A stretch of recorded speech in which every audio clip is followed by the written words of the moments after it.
Podium Podcast. Lo mejor está por escuchar.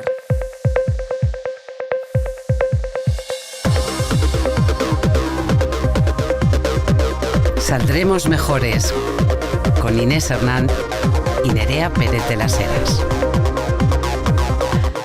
Amigas, gracias por vuestra enorme fidelidad, gracias por seguir ahí después de una semana que os hemos dejado en blanco, que me la han dado libre porque he tenido que presentar los Ondas 2023 a la pata coja. Presentamos en plural, y digo presentamos porque aquí todo se hace como en Santísima Trinidad, se hace en equipo. Esto no hubiera sido posible sin a mi novia Ana e Inés, que vino a hacer una producción desde la puerta de mi casa, literalmente bajándose el Quinto, hasta las entrañas del Liceu de Barcelona. Ahí estábamos las tres, efectivamente, saltando pues las que podíamos sobre los sofás y celebrando pues este pequeño éxito que era bastante importante, tía. Era una cosa, o sea, es la fiesta de los padres de la comunicación, bueno, una serie de cosas tremendas. Era una cosa casi imposible, mira, Imara. Y aburridísima, venga, vamos a decirlo. Me dijo, está aquí toda la profesión, toda la gente que puede contratarte o no contratarte a lo largo de tu vida. Y yo dije, jo, qué nervios. Y luego pensé, nena, yo estoy aquí a la puta pata coja, vestida, ¿cómo iba vestida? Pues de burbuja Freixenet, preciosa, como luego de pronto así como con un tinte Shanghai 2001, o sea, con pestañas postizas que no veía nada, lo veía todo por una rendija. Mira, más solvencia que la que serví en esos Ondas no se puede servir. O sea, cualquiera que estuviera en mi lugar se hubiera desmayado, que es que todo lo hice totalmente a la pata coja. Estoy triturada ahora, también te lo digo. Bueno, pero vamos poco a poco, Nerea, remontando en el -3, del -3, efectivamente hemos llamado al técnico del ascensor. Dicho lo cual, fíjate qué alegría. Imagínate que un día de pronto de estos que hacemos una ausencia, nos pasamos 2 meses sin volver. Es broma, porque efectivamente tenemos que seguir trabajando para pagar esas simpáticas muletas, este tipo de cosas. Muchísimos masajes. Nerea, en nuestra ausencia, ¿qué ha pasado? Pues que Pablo Motos ha hablado de su divorcio públicamente, Alfonso Guerra en el programa de las hormigas ha dicho que ya no se pueden hacer chistes de enanos y María Pombo lo ha rematado diciendo que hablar es un deporte de riesgo, lo cual entiendo en su caso y en el de algunos en que efectivamente una oración subordinada a veces se complica porque habitúan a no añadir la R al final del tercero de imperativo. Entonces, claro, es un deporte de riesgo hacerlo bien. Que no se puede hablar, que plastas. También se ha comentado que el otro día le oí a Facu Díaz que los que no podemos hablar somos los demás, que si te metes con Pablo Motos en tu show, por lo visto recibes una llamada de una especie de sicarios que tiene ahí secretarias al teléfono. Pero este señor, ¿de qué coño va? Se cree José Luis Moreno. Anda, esa la mierda. También se ha formado gobierno. Les vamos a dar un buen repaso a todas esas ministras nuevas. ¿Quiénes son? ¿De dónde vienen? ¿Para qué van a servir? Si en caso de que vayan a servir para algo. Ya te voy adelantando, Nerea, que la de vivienda avisado de que no, esto te lo vamos a contar en el tema central, que nos gusta a nosotros un buen clickbait. Y antes de nada vamos a hablar de que la primera visita oficial de esta nueva legislatura de @perrosánchez, por otra parte, ha sido a Israel. El presidente le ha dicho a Netanyahu, presidente le ha dicho a Netanyahu en toda su putísima cara que ya es hora de reconocer el Estado palestino, que esto es un genocidio insoportable. La palabra genocidio no la ha utilizado, pero ha dicho que es insoportable. Todo muy bonito. Ahora España ya solo queda el pequeño detalle de dejar de comprar armamento israelí. ¿Vale? Es que fijaos lo que es las incurrencias en la hipocresía de la era hipermoderna. Y el resto del mundo, pues gran empacho de fascismo. Milei ha arrasado en Argentina y precisamente Mariana Baccaro nos va a explicar la visión de la calle, por qué la gente ha votado masivamente a este tipo, que nos interesa mucho saber cuáles son los revuelos estos del peronismo, hija, pues porque ya estáis hartas de hablar de dónde va a ser la cena de empresa, dónde vais a rociaros un Brugal tipo marca C y a poneros unas medias de cristal, que es lo que se pone en las cenas de empresa, las medias color carne. Y habláis un poquito del peronismo y le pegáis una de estas chapas a las que nosotras acostumbramos en cualquier esquina para que salgan sencillamente corriendo. En positivo, Nerea, bajada de temperaturas, se han cansado los niños del Colegio Mayor San Agustín de ir a comer pizza a Ferraz, que eso es de pobres, dicen. Estas han sido las declaraciones, efectivamente, porque como en OC Diario se dedican a decir falacias, yo aquí de vez en cuando quiero regalarles alguno de estos apuntes. Pero bueno, lo de que se han disuelto las manifestaciones en Ferraz es una realidad. ¿Qué? vagas. O sea, qué panda de vagas. Hombre, es que no un mes estuvimos ahí comiendo tapas de pan de molde en el 15M. Y juntándonos que si yo estoy en la comisión de feminismos, de comunicación y de crochet. Y ahí estuvimos organizadas y proponiendo cosas. Señores, hombre, y oliendo mal. Que a las manifestaciones se va también a oler mal. Y ligando. Y exacto. ¿Y por qué no decirlo? Pues ahí la gente también ahí ya se desvirtuó cuando la gente ya estaba demasiado ebria, pero tenemos que decir. Se cuenta esto muy lindo lo del 15M, perdona, que te hago un inciso ahí de una recomendación que sé que os gusta en los nuevos episodios nacionales, el de Rocío Bardají, que se llama Madrid Hotel Triste, ahí se cuenta el 15M, se cuenta cómo se follaba, sobre todo. Había tienda de campaña. Pues efectivamente, Nerea, dicho lo cual, nos vamos a lo que ha pasado estos días. Lo que ha pasado estos días. Bueno, Nerea, pues lamentablemente se suman 54 víctimas mortales en lo que va de año por violencia machista. Un hombre ha matado a una mujer y a su hija y, bueno, pues esta víctima en este caso no era una desconocida para el sistema de protección porque ya puso denuncia contra su pareja en septiembre de 2020 por un delito de lesiones en el ámbito familiar y bueno, pues ese mismo día los policías le hicieron la evaluación de riesgo que dio como resultado riesgo alto con especial relevancia. Tenemos que aclarar aquí que son 4 las gradaciones posibles, bajo, medio, alto y extremo, por precisamente la existencia de la niña. Este motivo, esto motivó la puesta en marcha precisamente de medidas de protección policial y el establecimiento de una orden de protección a la víctima con una orden de alejamiento del agresor a 500 metros. ¿Qué ocurrió? Que se habían retirado estas medidas de protección al considerar el Tribunal Superior de Justicia de Madrid que una vez finalizada la instrucción no resultaron indicios de agresión, que fue un hecho aislado y entonces se levantó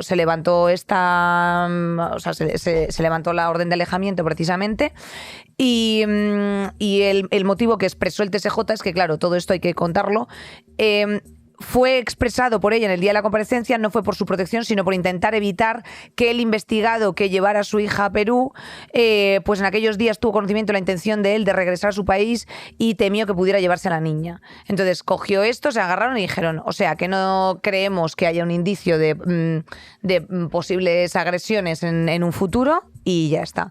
Ha pasado esto y al final pues han muerto la niña y la madre.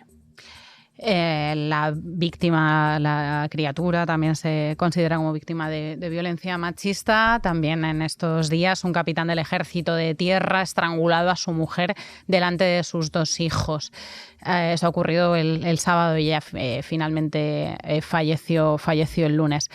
A mí, aquí, siempre, desde el principio de este podcast, a esto lo hemos llamado terrorismo machista, con todas las letras, no violencia de género, no son terminologías que valen, pero os cuento la definición de terrorismo, es el uso sistemático del terror utilizado por una amplia gama de organizaciones, grupos o individuos en promoción de sus objetivos. ¿El objetivo cuál es? Mantener un sistema patriarcal en el que las mujeres son la parte de abajo, la parte servil de un sistema de opresión.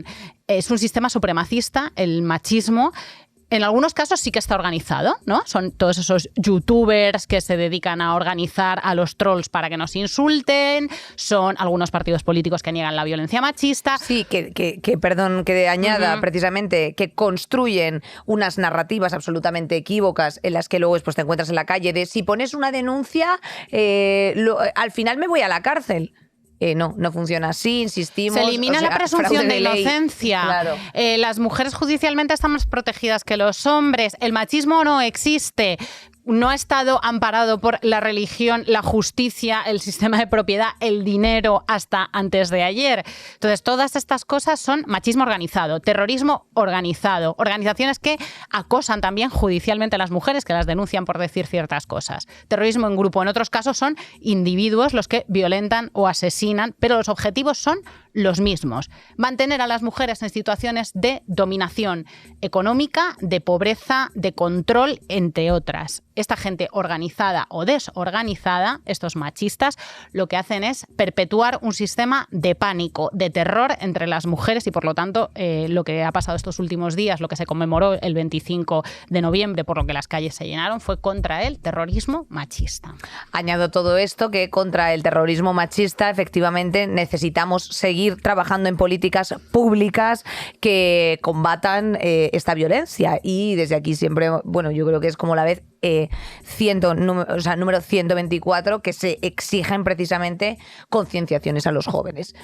Claro, aquí ya entramos en las comunidades autónomas con los pines parentales, con no vengan ustedes a lavar el tarro, con tal, y entonces la gente, pues al final, están ocurriendo estos desparrames. No y desfallecer, además, amigas. No desfallecer, y sobre todo y más importante, los movimientos reaccionarios al final son inconsistentes en cuanto se explican las cosas. Así que exijamos también, por favor, un amplio diálogo en las aulas y en las calles respecto de este tema, porque no es ninguna broma y son 54 las mujeres asesinadas de nuevo este año.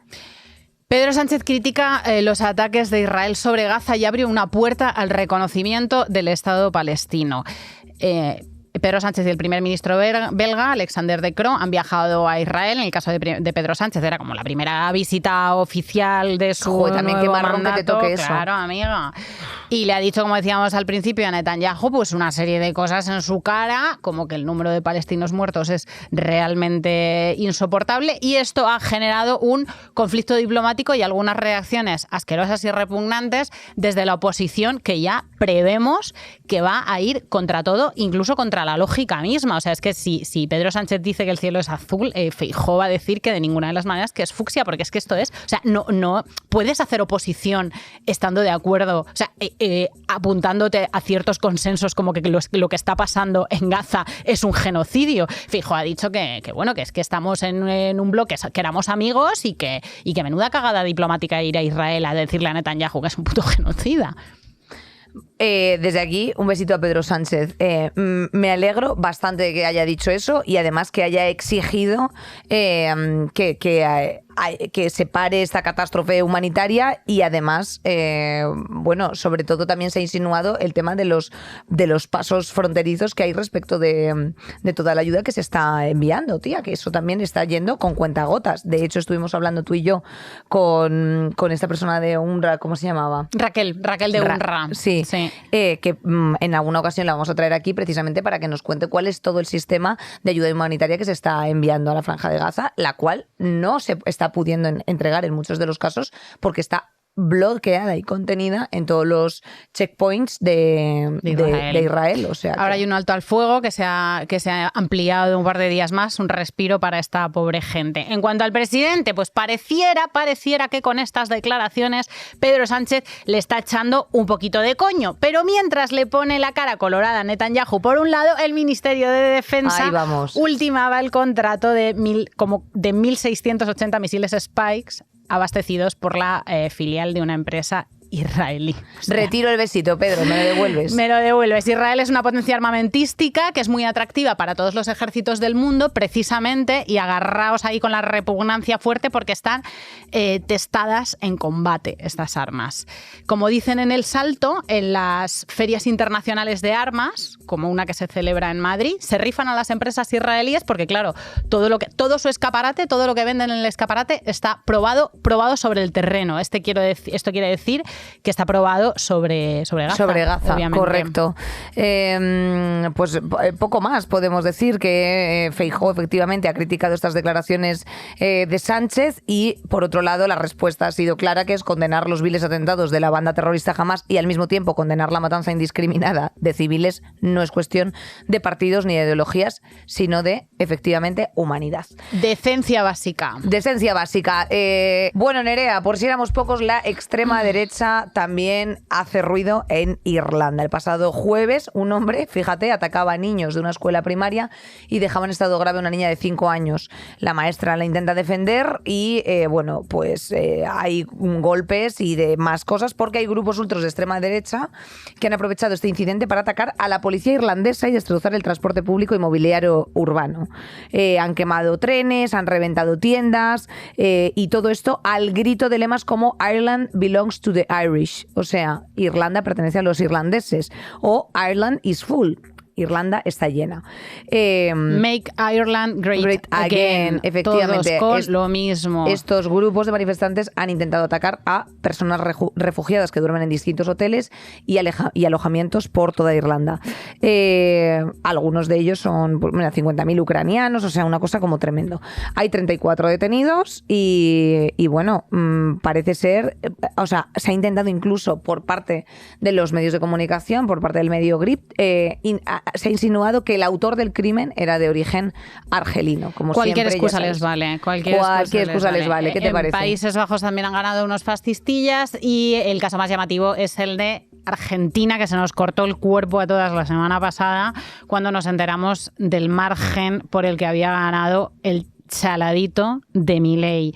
Obtiene un 55,7% de los votos frente al 44% del peronista Sergio Massa, que era el ministro de Economía en un país con una inflación bastante alta, con una población hiper descontenta, pero que no sospechábamos en ningún momento que se iba a echar en los brazos de este pavo que está a favor, por ejemplo, de liberalizar el mercado de órganos, ¿no? Todo lo que se pueda comprar y vender. Lo retiró esto, fíjate. Ya en la segunda vuelta y dijo, espera, que tiro de cable. No, venga, que vender riñones, pero que bueno, no. da igual, es un demente. Pero bueno, que es el de la motosierra, que es un demente que chilla, que insulta, que es un anarcocapitalista chalado y que, bueno, que no sabemos, o sea, estamos en shock y tremendamente confundidas, pues le vamos a preguntar a una argentina que sabrá más del tema, a Mariana Vaccaro, periodista y comunicadora que tenemos aquí al otro lado. Mariana, ¿cómo estás?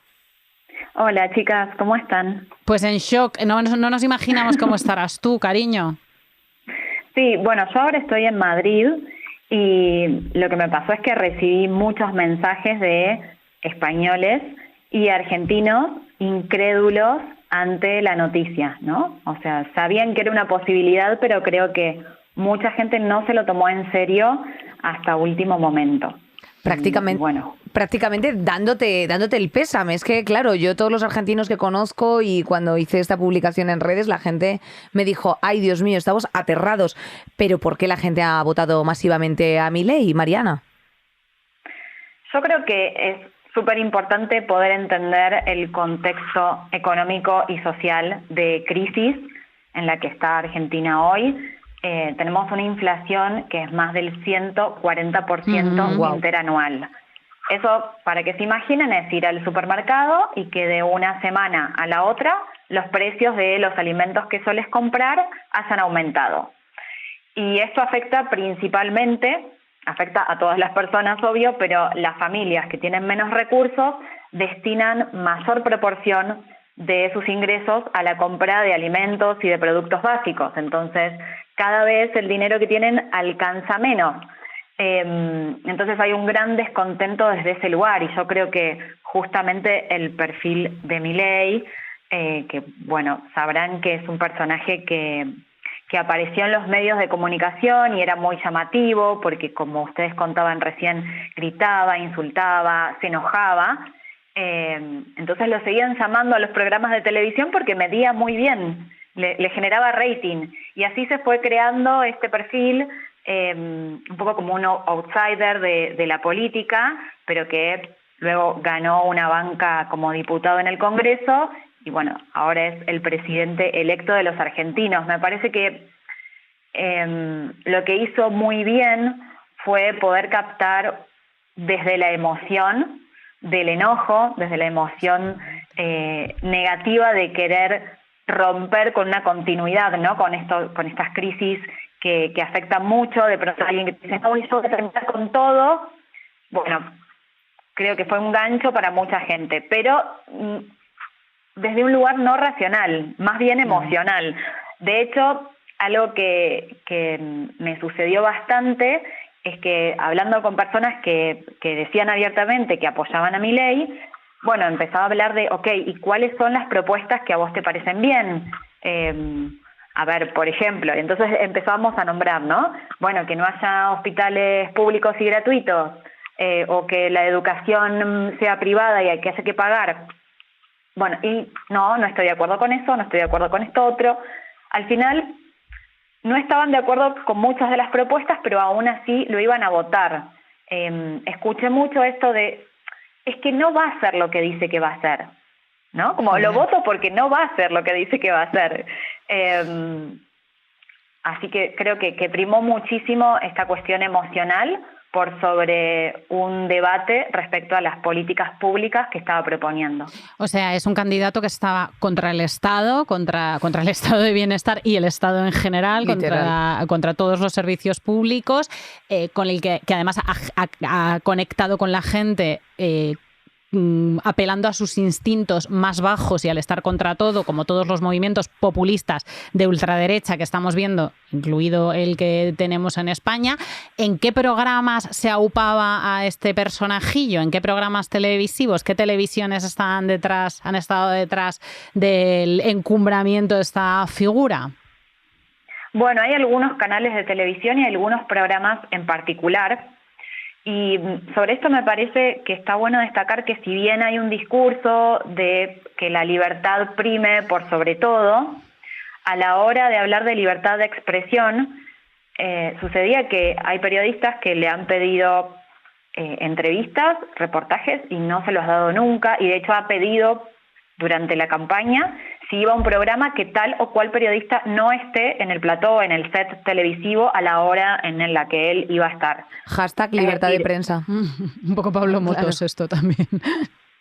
Y una de las medidas que ya ha informado que va a realizar tiene que ver también con privatizar los medios públicos, o sea, la agencia de noticias argentina que se llama Telam, las emisoras de radio y televisión, así que el ámbito de la comunicación y la soberanía respecto a eso está ahí en juego, ¿no? Y para poder hacer eso también habla de sueldos cuantiosos por parte de los empleados públicos de la TV y la radio argentina, que no son tan así, ¿no? Como que hay informaciones que se deforman para poder tener apoyos para llevar adelante determinadas políticas. Fíjate, Mariana, que lo que me estás diciendo no nos sorprende porque ya pocas cosas públicas quedan por privatizar en Argentina. Es curioso porque Massa, como ministro de Economía, con los niveles de inflación que había y el descontento, vaya apuesta, ¿no?, al marketing, presentarle como candidato. ¿En qué consiste el antiperonismo? ¿Cómo puedes explicar a los oyentes qué es el antiperonismo?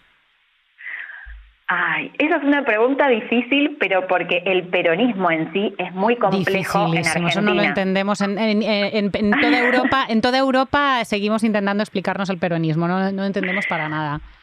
Creo que podría haber algún podcast especial sobre peronismo para personas que no sean de Argentina. Aquí lo dejamos propuesto, Podium, un podcast llamado Explicando el peronismo para torpes. Exacto.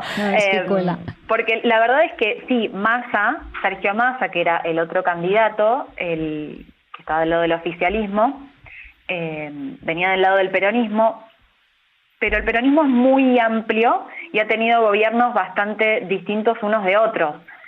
Claro. Las propuestas que está teniendo ahora Milei, que son de un perfil mucho más neoliberal, tienen bastante que ver con el gobierno de Carlos Menem, que es un expresidente argentino que gobernó durante la década de los 90 y era peronista. Entonces Cristina Kirchner es peronista, pero Menem también era peronista. Y los modelos de gobierno que proponía cada uno de ellos es diferente. Tiene muchas diferencias. Pero bueno, sí hay algo, sobre todo de la clase media, de ver que las ayudas estatales son para los sectores más carenciados los sectores ricos viven bien y la clase media queda con, desde el punto de vista tal vez más antiperonista, creo que se ven como, bueno, que no reciben los mismos planes o subvenciones. Igualmente hay muchos servicios que sí están subvencionados. Por ejemplo, te tomas un bus o el transporte público, los servicios como el agua, la luz, el gas, tienen las facturas, las boletas cuando llegan tienen una parte subvencionada. Pero bueno, hay una sensación tal vez, sobre todo esto de la clase media, de que no siempre son como quienes reciben menos ayuda del Estado y quienes se esfuerzan más. Y en los últimos años, la verdad es que estas generaciones, millennials para adelante, a diferencia de las otras, ya no ven, esto creo que pasa en todo el mundo, pero una movilidad social posible. Es decir, estudiás, trabajás y aún así no ves los beneficios de eso.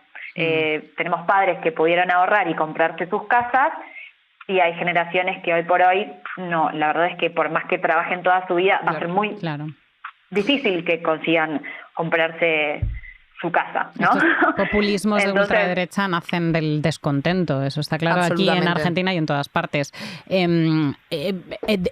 Argentina ha sido un ejemplo desde España, la despenalización del aborto, por ejemplo, la marea verde, la lucha de las mujeres incansable.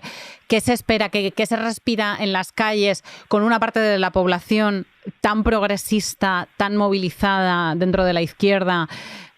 Y con un presidente de estas características, ¿no? Que está por la filosofía del sálvese quien pueda.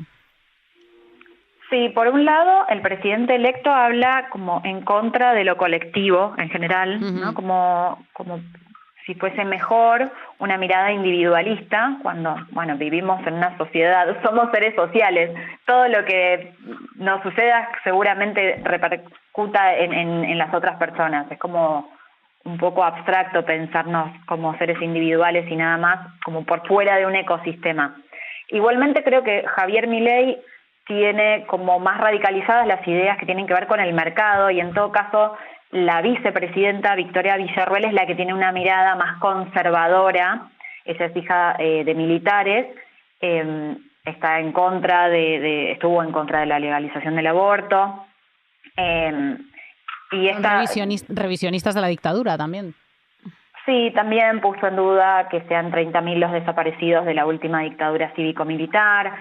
Habla de una guerra, ¿no? Que ya no es lo mismo que hablar de crímenes cometidos por lesa humanidad, un gobierno sí. de facto. No les falta un perejil. Exacto.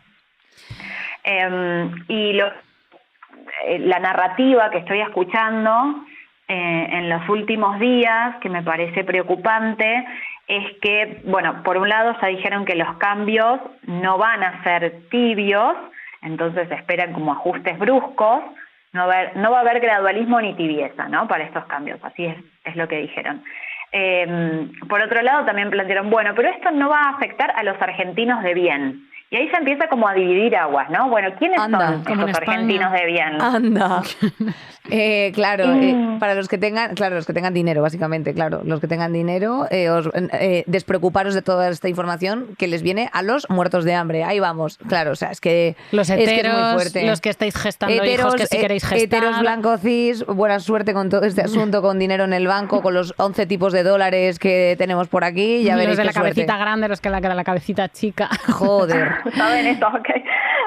Sí, es como bastante complejo a veces explicar. Es complejo de explicar, pero es muy interesante porque esto es un movimiento internacional, o sea, quiero decir, está secundado, insisto, igual que la toma de posesión del cargo ha sido invitado Santiago Abascal, o sea, al final esta gente se va invitando como a una boda eterna de fascistas, que es una locura, o sea, que es en plan o sea, será porque te amo, o sea, están ahí todos que tienen sencillamente que parar. Un carrusel de fascistas cogiendo aviones absolutamente. Por el mundo, ya está. Oye, creo una de las cosas que también me parece que está bueno como prestarle atención y poner el ojo ahí es en esta narrativa, ¿no? Que se va generando.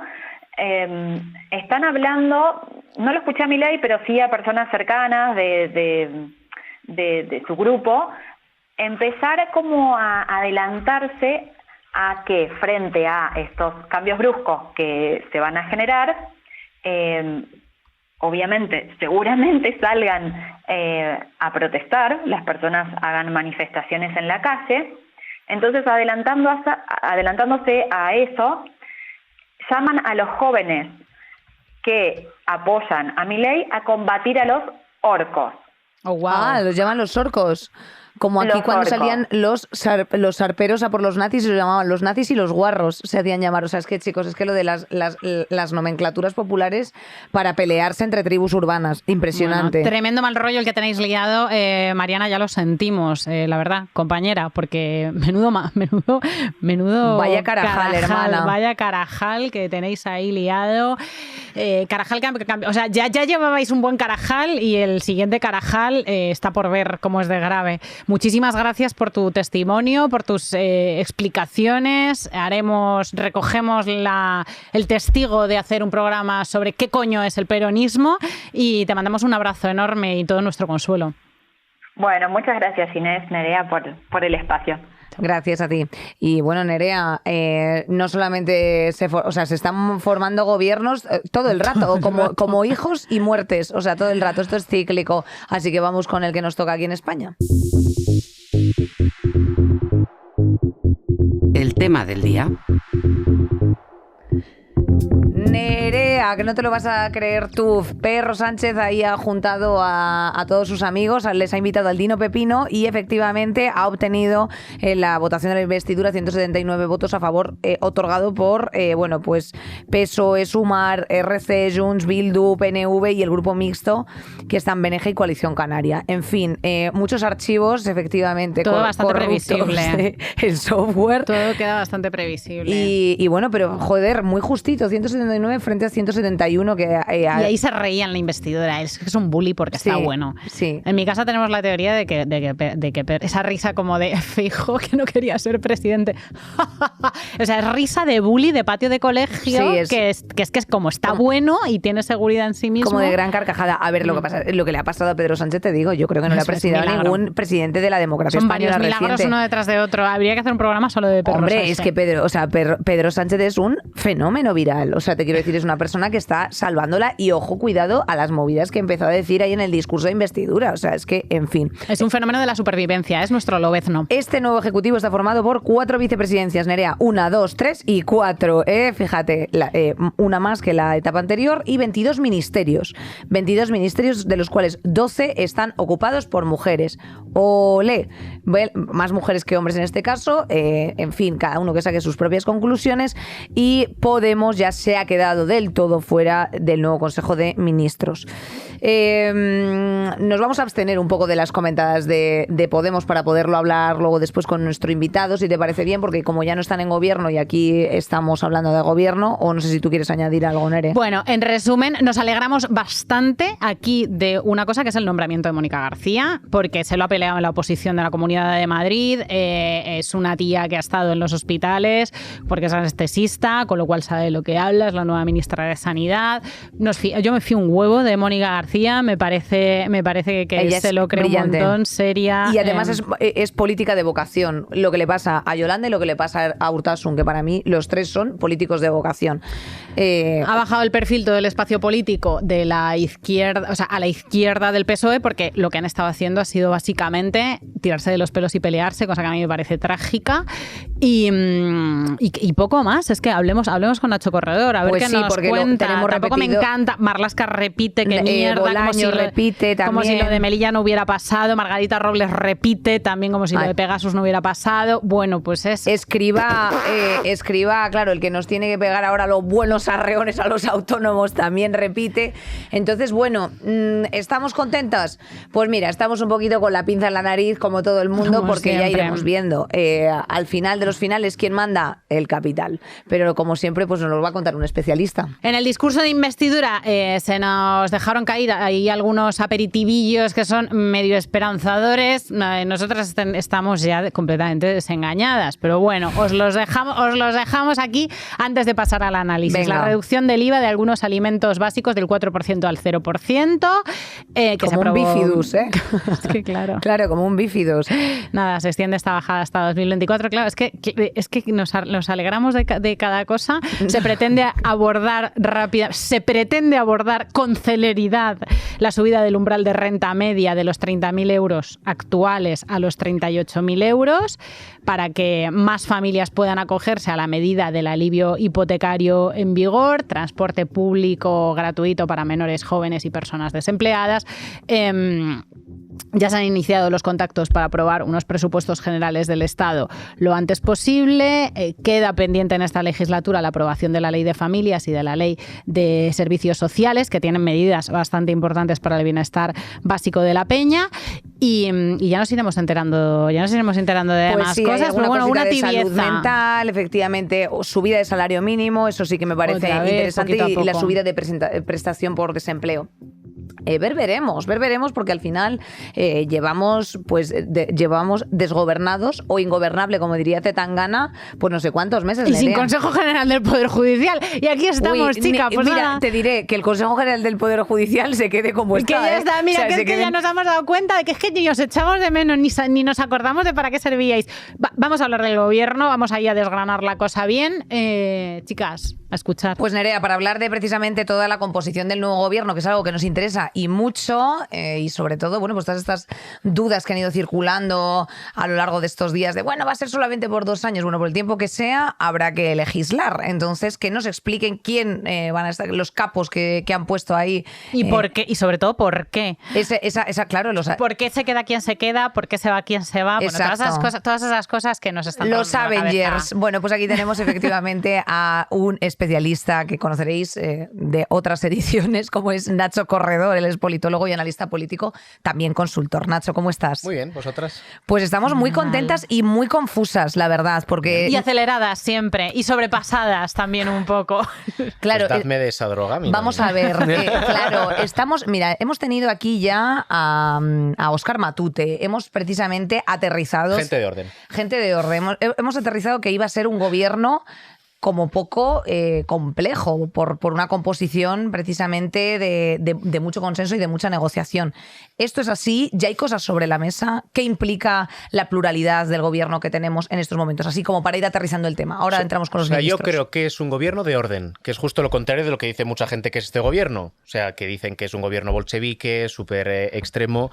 Oye, tienes a los ministros económicos que son pues de la ortodoxia socialliberal, consenso europeo. Ministra Calviño, yo diría que, en fin, muy bolchevique no es. El ministro Ereu, que es mi favorito sin duda, iba a ser el ministro más divertido del Consejo de Ministros. Ay, ¿por qué? ¿Por qué? Bueno, porque es un tío muy cachondo y que se toma poco en serio a sí mismo, que yo creo que es algo que los políticos deberían hacer más, ¿no? Tomarse poco en serio. Y eso que él ha sido un tío muy importante porque ha sido alcalde de Barcelona. Y el operador de satélites español, que ha sido presidente del operador de satélites Fue español. presidente de Hispasat. De hecho, por lo que se ha publicado, a él le hicieron una putada nombrándole ministro. Porque él seguro que vivía mucho mejor de presidente de Hispasat, que es una empresa privada, cobraba mucho más, no que tenía no se gana foco. tanto en política, eso la gente todavía no lo identifica, que no se gana tanto en política. Y se sufre una barbaridad. Sobre todo, cada vez se sufre más. Entonces, supongo que hay gente muy comprometida a la que, oye, aunque renuncie a algunas cosas, le vale la pena, pero es verdad que si por ser ministro un año tienes que sacrificar toda la construcción de tu vida y luego el día después nunca vuelve a ser como el de antes, pues es para pensárselo algunas veces, ¿no? Pero me preguntáis por el gobierno, yo creo que es un gobierno ortodoxo, un gobierno de orden y que incluso en la parte más a la izquierda pues es menos combativa de lo que era hasta hace unas semanas. ¿Y eso ¿no? por qué? Bueno, porque los ministros de Sumar, mira, Ernest Urtasun es un diplomático, un tipo serio, además de que es guapérrimo, pero frivolidad al margen, Sí, es un es diplomático. El Estado en persona. O sea, esos son los ministros hoy de Sumar. ¿Nos viene Estado.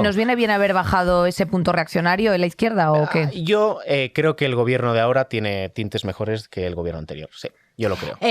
Hablas de un gobierno de orden, pero de orden en algunos casos en el peor de los sentidos de la palabra orden, porque ahí está Marlaska como si la masacre de Melilla no hubiera sucedido, y ahí está también Margarita Robles, que es la figura del PSOE que más gusta en el PP. Es una señora súper conservadora que también hizo la vista gorda con el Pegasus. Esta gente se ha quedado. ¿Cómo juzgas la insistencia en estas figuras? Pues que es un gobierno de orden y los altos funcionarios del Estado que eran ministros siguen siéndolo. Y eso aplica para ellos, por ejemplo. Margarita, yo sí, todo el mundo es entrenador de fútbol y últimamente también presidente. Yo a Margarita lo hubiera hecho vicepresidenta, porque en un contexto donde lo territorial, donde la unidad de España va a ser tan cuestionada por la oposición, nada mejor como la ministra que más gusta al Partido Popular. A la orden para el desorden. Hablando de la oposición, lo que más se pronostica es que va a ser una legislatura que básicamente se van a agarrar así de las solapas de las camisas y arrastrarse por los pasillos del Congreso de los Diputados. Sí. Va a ser una oposición durísima, que está absolutamente fuera de sí. ¿Puede paliar este gobierno de orden la oposición que nos espera? O sea, yo creo que se equivoca la oposición haciendo una oposición con mucho ruido. Entre otras cosas porque ya lo ha hecho en los últimos 5 años y tampoco les ha acabado de funcionar. Y si miramos con un poco de perspectiva, muchos de los que... Yo socialicé políticamente, cogí conciencia con Zapatero. Y tengo memoria. Del año 2004 al 2008 hubo muchísimo ruido. 1 millón de personas ahora se manifiestan contra la amnistía. Bueno, pues se manifestaron 1,5 millones contra el matrimonio homosexual. ¿Qué pasó en el año 2008? Que Zapatero mejoró sus resultados. Zapatero dejó de ser presidente del gobierno por la crisis económica, no por el ruido que se hizo en la oposición. Y a la oposición normalmente le ha ido mejor cuando ha ido de constructiva que cuando ha ido a hacer guerra. Y eso yo creo que es un error, sobre todo porque después de todo lo que se ha dicho... Golpe de Estado, gobierno legítimo, presidente ocupa. ¿Qué más se puede decir? No queda nada por decir a esto. Y ya está rentabilizado. Toda la gente que considera que este gobierno es ocupa, ilegítimo, que va a dar un golpe de Estado, ya está movilizado, ya les vota, está en esa operación y están muy movilizados. Pero es que ese tipo de oposición lo que hace es movilizar a los demás también. Probablemente, y lo dijo un poco Gabriel Rufián, dice, hoy estamos aquí apoyando al señor Sánchez, no por Sánchez, sino por ustedes. Y que la vaselina del gobierno en estos momentos sea la oposición, a mí si fuera la oposición me haría replantear cuál es mi estrategia a la hora de enfrentarme a ellos, ¿no? Estamos viendo que ya hay bastantes propuestas sobre la mesa, algunas se incluyeron en el discurso de investidura. Para arrancar, me gustaría tratar el tema de la ley de la amnistía. O sea, esto es algo que ya está en proceso, que se va a aprobar. ¿Qué diferencia había amnistía con indulto? Que se hubiese podido hacer en un momento pues anterior, ¿no? Que no fuese a lo mejor tan oportunista respecto de ese rescate de votos.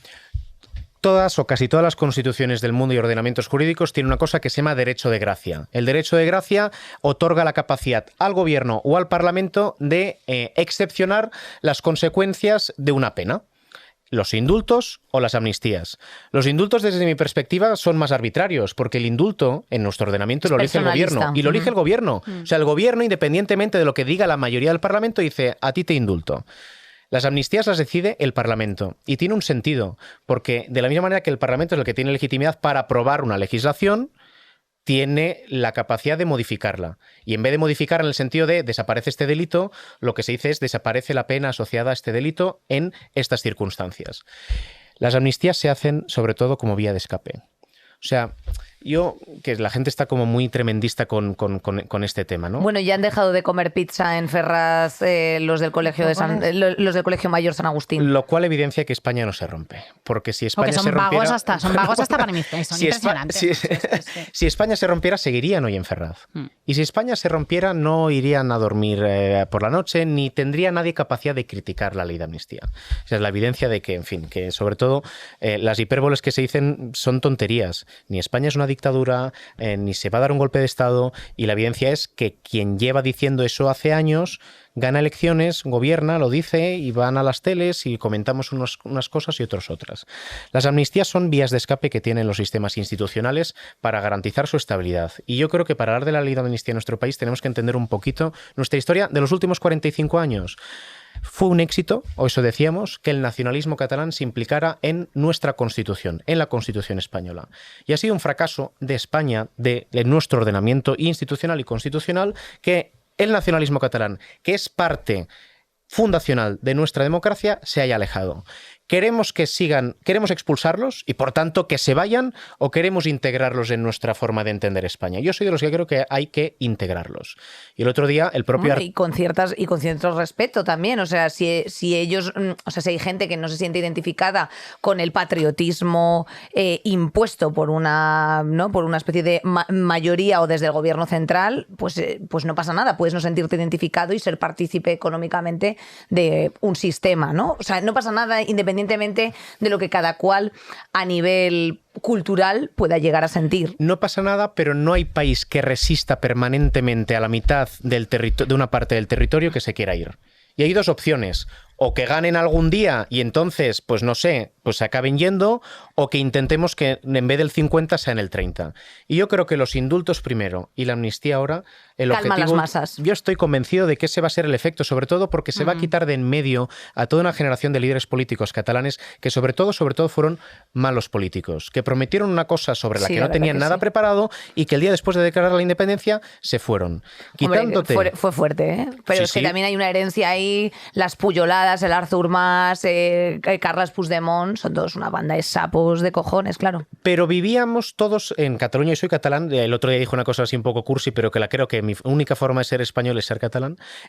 O sea, yo viví todo el procés y vi mis derechos políticos vulnerados, etcétera, etcétera. Pero al final, oye, nos tenemos que reconocer los unos a los otros, vivimos en el mismo espacio y no podemos vivir secuestrados emocionalmente por lo que pasó hace una década. Y nos tienen secuestrado el independentismo, el elemento que utilizaba para tenernos secuestrado en Cataluña emocionalmente eran los agravios. Una vez desaparecidos los agravios, o sea, lo que se va a ver es que el rey va desnudo. Y se va a ver la verdad y es que no había proyecto, que eso no iba a ninguna parte, probablemente que en el siglo XXI plantear la independencia no tiene mucho sentido. Sé que yo creo que la amnistía es, cuando el otro día dijo Sánchez, en el nombre de España, con también tan cursi como yo, o yo tan cursi como él, en el nombre de España apoyo la amnistía. Es que efectivamente la amnistía es algo que hacen los estados y que normalmente son para consolidar la unidad y la supervivencia de los estados. Bueno, algo que no va a consolidar la supervivencia de los estados va a ser un mal plan de vivienda. Ahora mismo está Isabel Rodríguez, de ministra Política Territorial y portavoz del Ejecutivo, pasa de Política Territorial a ministra de Vivienda y de Agenda Urbana. Esta cartera es complicada y ya ha habido algunas declaraciones como quiero tener también un mensaje de tranquilidad y de esperanza y de sensibilidad con los pequeños propietarios. Tranquilidad porque este gobierno, claro, pisa la calle y somos conscientes de que muchas de las personas mayores han dedicado todo un esfuerzo, un trabajo y sus ahorros a la compra de una segunda vivienda que hoy complementa sus rentas. A ellos también les vamos a proteger. Esto es lo que ha dicho en un momento en el que había bastante discusión respecto de la regulación del parque inmobiliario en las zonas más tensionadas como eran Madrid y Barcelona, que por cierto arrancó Podemos. Entonces, claro, si no hubiese sido gracias a un poquito de pie en la puerta en ese momento, esto implica un pequeño retroceso porque ahora mismo en los últimos 10 años hay un dato y es que ha subido el alquiler un 60%, mientras que, o sea, frente a un 4 o un 5% el salario medio interprofesional. En esta diferencia en la que la peña cada vez no puede puede vivir de una forma digna, claro, sí. Exacto, o sea, tiene como que destinar gran parte de su salario a esto. ¿Es esta ministra una buena solución o alguien que va a hacer medidas a tu criterio que tengan, que tengan un poco de relación también, no solamente con los pequeños propietarios, sino que azote a las grandes, a los grandes fondos buitre como Blackstone? O sea, la izquierda consiguió el 23 de julio en las últimas elecciones una cosa que es como para destacarla, que es que el 65% de los menores de 24 años, gente entre 18 y 24, les votó. Al PSOE el 45%. Es una pasada. Si miras ese grupo de edad, prioridad absoluta, emancipación, vivienda. Y creo que los mensajes que se deben lanzar y la política pública que se debe hacer debe ir dirigida claramente a resolver ese tema. Creo que no estamos cerca de eso. Es verdad que en España conviven dos problemas distintos, que se ha ido instaurando en la construcción de nuestro estado de bienestar, que como mecanismo complementario al ahorro, a la renta de las jubilaciones y demás, tú invertías en vivienda y de ahí obtenías una renta. Un clásico. Sí, Esa es una realidad. Yo creo que es un mal modelo, pero es una realidad. Entonces, tú lo que no puedes hacer de la noche a la mañana a toda esa gente es generarle tampoco ninguna incertidumbre. Y el gobierno, que yo creo que tiene la contradicción de prioridad para vivienda, emancipación de los más jóvenes, con esa gente que está hoy jubilada, que también vota al Partido Socialista, que también vota a los partidos de izquierda, que han vivido la vivienda no como un bien de primera necesidad, como un sitio de emancipación, como un sitio donde desarrollar su proyecto vital, sino como un mecanismo de ahorro. Lo donde señala esto es que nuestro estado de bienestar tiene algunas deficiencias. O sea, lo que deberíamos estar discutiendo no es cómo proteger a aquellos que han invertido en vivienda para ahorrar más, sino cómo el Estado puede dotar de mejores prestaciones a esa gente que sin el Estado no puede sobrevivir. Y eso no tiene que ser a través de un vehículo privado de inversión, que además es un bien especulativo, que además es un bien de primera necesidad. Es que esos pequeños propietarios son pequeños especuladores, sí, y eso hay que decirlo. O sea, han invertido sus ahorros en segundas viviendas y se han convertido en pequeños especuladores, y que las primeras declaraciones de la ministra de Vivienda de este gobierno de orden sean para tranquilizar a esos pequeños especuladores y no para afrontar un problema habitacional descomunal que tenemos en ese país, me parece bien significativo, ¿no? Hemos diseñado un sistema donde muchos españoles, muchísimos españoles son o somos pequeños especuladores. Y el problema es sistémico, estructural. Es que esas sean las primeras declaraciones, desde luego con todo el revuelo que ha habido, ya te digo yo que en los próximos días vamos a ver algún fuego artificial dirigido a la otra cosa. Es verdad que la ministra de Vivienda tiene un reto, un problema, que es que no tiene competencias, lo tienen las comunidades autónomas. A mí siempre me ha sorprendido de todos modos que en la crisis de Ucrania, por ejemplo, en la crisis del COVID, hemos escuchado permanentemente cifras 1.000 millonarias para ayudas, prestaciones y demás, 10.000 millones de euros para... Y no escuchamos las mismas cifras 1.000 millonarias para inversión, construcción de vivienda social en alquiler, que es lo que creo yo que es hacia donde habría que ir, ¿no? Totalmente.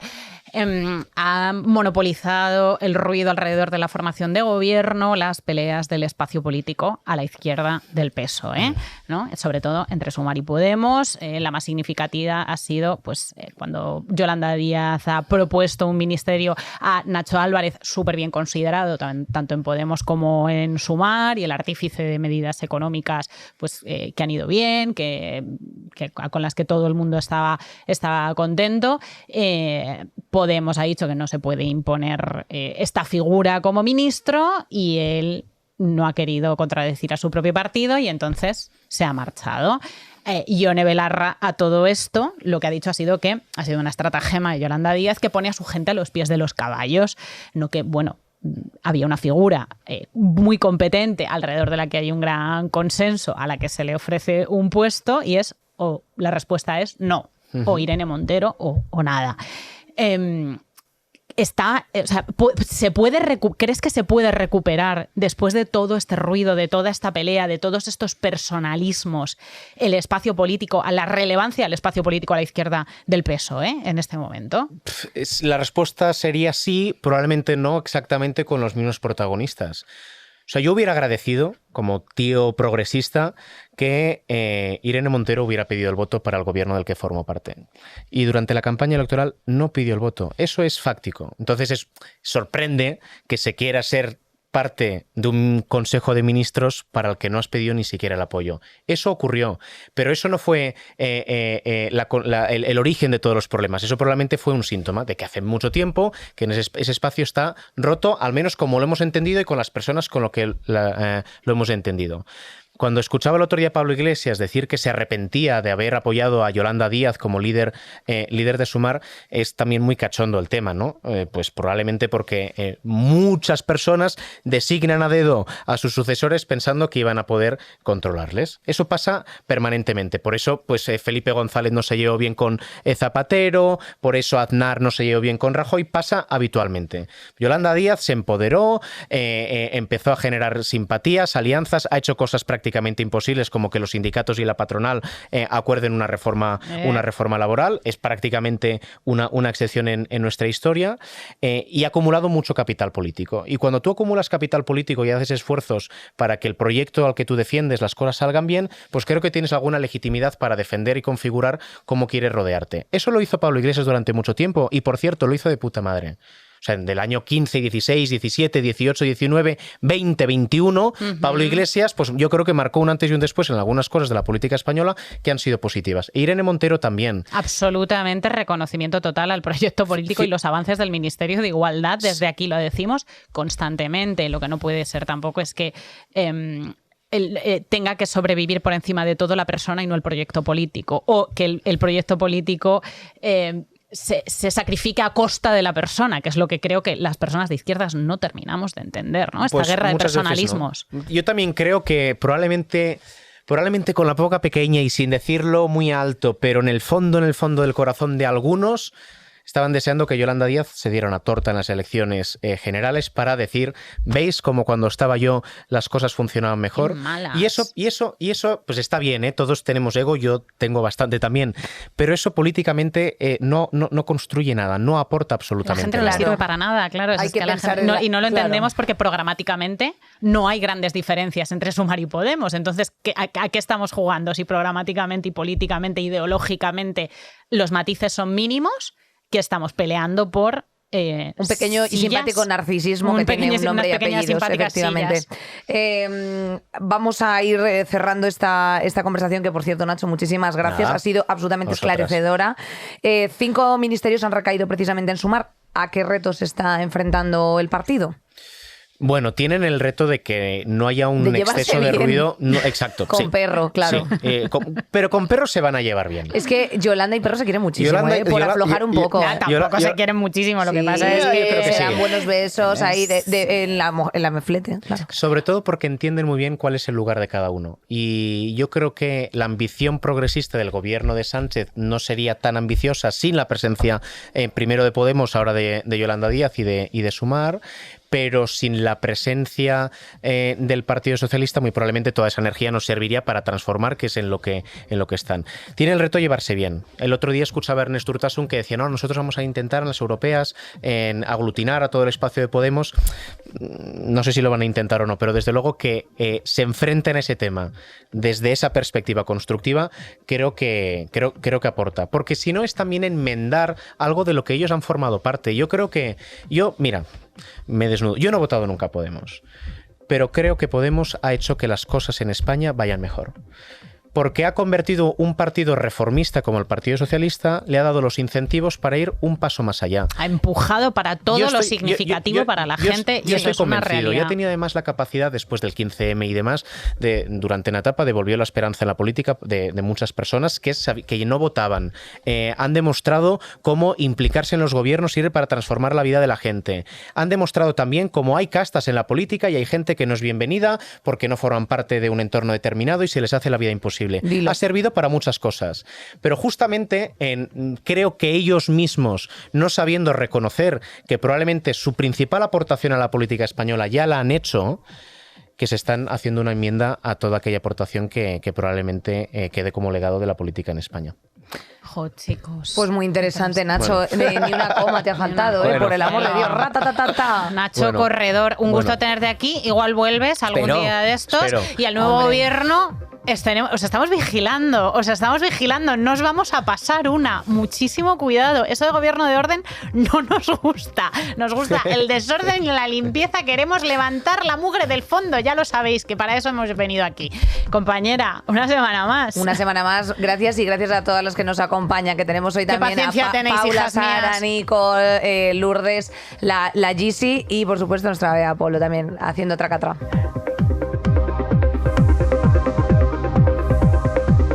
Saldremos mejores con Inés Hernán y Nerea Pérez de las Heras. Todos los miércoles en Podium Podcast.